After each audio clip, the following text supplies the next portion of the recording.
I'm Mike, and this is another Cast Tech Tips. On our V5 system here, the lid slide area has two sensors. The first one is located higher up here, which is a low lid detect sensor. This is going to tell you when your lids are running low and you need to change the sleeve. The other is mounted directly to the lid slide area here.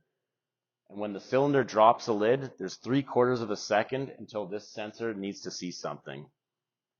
The lid cylinder will also continue to drop lids until this is lit up solid orange when there's a lid directly in front of it. If there's no light or the light is blinking, the sensor is slightly out of position and you just need to make a quick adjustment.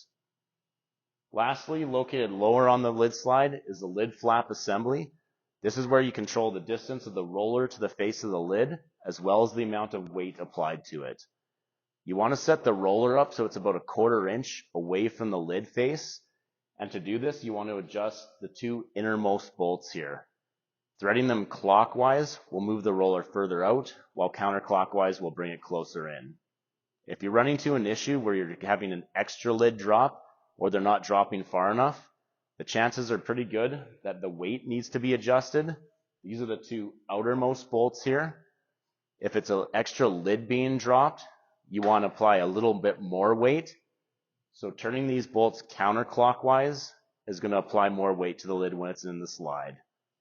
A little bit goes a long way here, so when you're making adjustments, just do a tiny little turn at a time, and when you tighten things back up, hold this nut in place while you tighten it. If you're still having troubles getting stuff dialed in, give us a call on our tech line and we can help you out. We'll see you next time.